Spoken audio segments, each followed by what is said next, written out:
নমস্কার বন্ধুরা, তোমাদের আমি আমার লাস্ট ভিডিওতে বলেছিলাম নারকেলকুঞ্জের রিসর্টগুলোর সম্পর্কে বিস্তারিত জানাবো।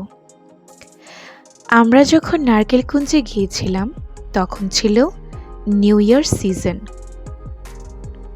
নারকেলকুঞ্জে ঢোকার আগে লেগেছিল সারি সারি দোকান এবং নতুন বছরে মানুষের উপচে পড়া ভিড়। জায়গাটা দেখতে অনেকটা দীঘার সি বিচের মতো লাগছিল। আমাদের রুমের একদিনের ট্যারিফ ছিল 4900, ব্রেকফাস্ট ইনক্লুডেড। আমরা মূলত নারকেলকুঞ্জে পিকনিকের জন্য গিয়েছিলাম। আমাদের পিকনিক স্পট রিসর্টগুলো থেকে বেশ কিছুটা দূরে ছিল। পিকনিকে কিছুটা রান্নাবান্না সেরে আমি চলে আসি রুমে। রুমগুলোতে একটি ড্রয়িং রুম, বেডরুম, ব্যালকনি এবং একটি ওয়াশরুম ছিল। আমি তোমাদেরকে সম্পূর্ণ রুমটি ট্যুর করে দেখাচ্ছি, যাতে করে তোমরা একটি ক্লিয়ার আইডিয়া নিতে পারো। রুমগুলোতে তোমরা এসি এবং গিজারও পেয়ে যাবে।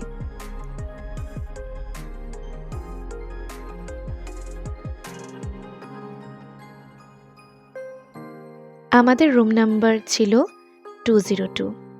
এখানে আমি রুমটিতে ঢোকার পথে বাইরের দৃশ্যটি দেখিয়ে দিচ্ছি। ভিউটা ছিল অসাধারণ দেখতে। ওয়াশরুমের ব্যবস্থা খুবই প্রশংসনীয় ছিল। তোমরা ওয়াশরুমে সাবান, শ্যাম্পু, ইভেন হ্যান্ড ওয়াশও পেয়ে যাবে। হ্যাঁ, গিজার তো ছিল, সেটা আমি আগেই বলেছি। আর হ্যাঁ, এখানে দেখো আমার ছোট্ট ক্যামেরাম্যান।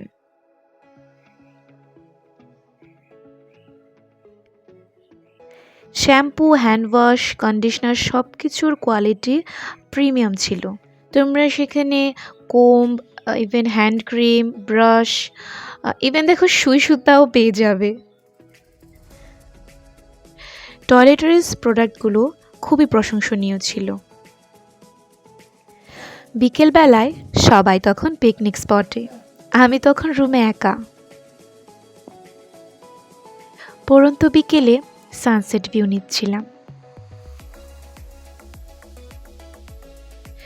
দূরে কোনো এক মাঝি ভাই সারাদিনের রোজগার সেরে বাড়ি ফেরার পথে ছিল।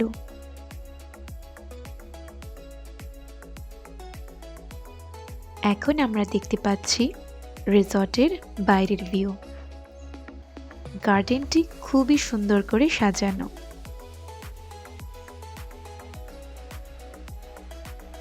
সন্ধ্যা হতে না হতে অথরিটিজরা ডেকোরেটিভ লাইটসগুলোকে জ্বালিয়ে দেয়। আমাদের ড্রয়িং রুমের এই টেবিল ল্যাম্পটি আমার খুব ভালো লেগেছিল।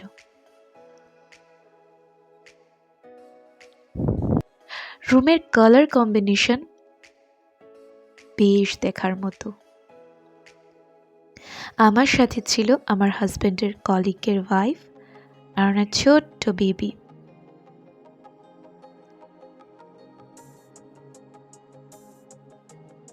বিকেলবেলায় আমরা একটু বাইরে বেরিয়েছিলাম।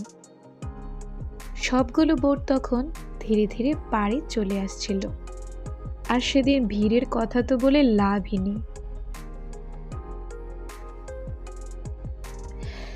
আমি সাধারণত কোল্ড ড্রিঙ্ক বেশ একটা পছন্দ করি না, কিন্তু রিসর্টের ব্যালকনিতে দাঁড়িয়ে কোল্ড ড্রিঙ্ক খেতে খেতে সানসেট দেখার যে ভিউটা বেশ দারুণ লাগছিল।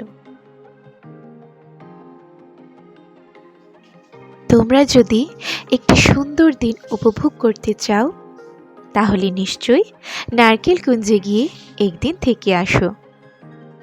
এতে করে আমাদের ত্রিপুরার ট্যুরিজম আরও প্রমোট হবে। সাথে করে দেশ বিদেশের মানুষ ত্রিপুরা সম্পর্কে আরও ওয়াকিবহাল হবে।